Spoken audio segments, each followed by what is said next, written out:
Welcome to Standard Theory. In the previous segments we discussed the unilateral, constructive view of the Standard Behavioral Index. In those segments we discussed the view of standard activation from highest to lowest energy in a constructive sense. There we discussed what happens when things occur in a generally predictable way. In the following segments we will begin to discuss the non-standard or abnormal manifestations of these activations. Following that we can discuss some specific situations such as diagnostics, mental illness, medication and substance abuse and so on. For now, we will begin with the scale of intelligence. We will discuss the abnormal manifestation of each characteristic. This can be thought of as a deactivation of each of those cycles of communication from high to low energy rather than activation from low to high energy.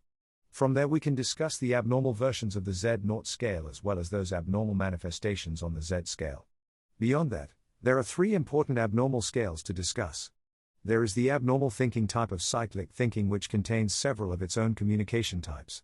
From there, the scale of female hormonal compulsive impulse, also known as the V scale, can be discussed.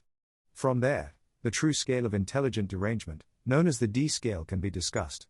To begin we will take a look at horizontal thinking. In the previous segments we discussed the communication types contained within horizontal thinking on the R scale. These communication types are silent, intimate and social communication. We will begin at characteristic 6, which is the intimate orientation, and move backwards from there. In a constructive sense, the intimate orientation or 6th characteristic is considered to be the limit of intelligent activation. This max level of activation is not generally sustainable and, at some point, will face disruption by some means. There are several possibilities as to what the actual disruption will be, from physical disruption to an environmental problem or the problem with the other person being communicated with and so forth.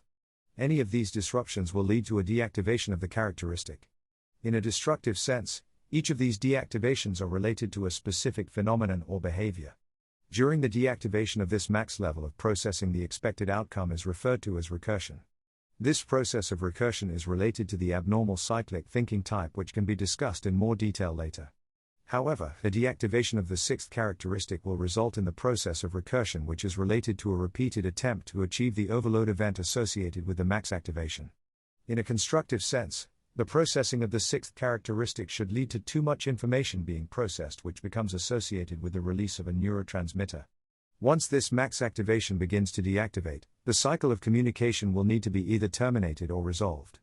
When the cycle is not terminated and, instead, an attempt is made to resolve the communication, a process of repeatedly offering information or communication related to the cycle will be displayed. This is the repeated and failed attempt to apply enough information to the communication cycle in order to satisfy the interval ratio unit required to properly complete that cycle. This is the attempt to continue the dynamic process of constructive intimacy without adequate activation. During the deactivation of the 6th characteristic, the process of recursion or repeated attempt at resolution will be observed. From there, we can move to the deactivation of the 5th characteristic. In a constructive sense, the 5th characteristic or intimate identity is related to the interpretation of the overload event. The pattern of that event interpretation is considered to be the personality. During the deactivation of that 5th characteristic, the tendency is to display one of several processes. The umbrella term for these processes is referred to as reversion. That is, the process of reverting back to a lower level of activation. Within reversion, there are a few possibilities. One observable behavior is that of deceit. Deceit is the willful and known transmission of false information or information unrelated to the dynamic process of intimacy.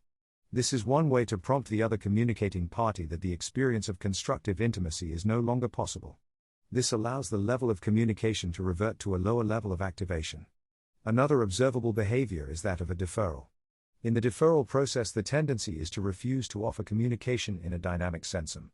This can also be the communication of a low-energy process or a lower-energy process. This is done to move away from the dynamic process of intimacy in a way that allows a reversion to a lower level of activation, especially as a response to someone's intimate orientation. From there we can move to the deactivation of the 4th characteristic. In the deactivation of the 4th characteristic we can observe another form of reversion. In a constructive sense, the 4th characteristic is related to securing the amount of excess energy needed for high-energy reciprocation. The deactivation of this can differ depending on the tendency of the communication being experienced.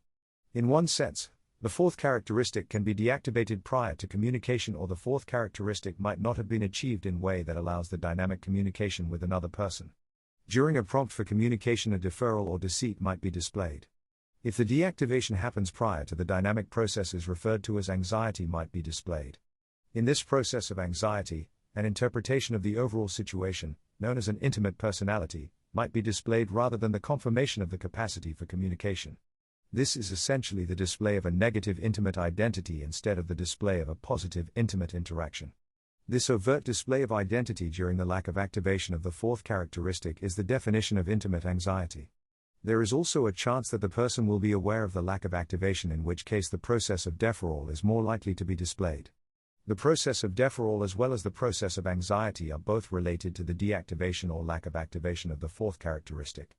In this segment we presented the idea of abnormal or non-standard processes and discussed those abnormal processes in relation to intimate communication in the R scale. Please join me in the next segment where we will continue to discuss abnormal or non-standard processes in intelligence.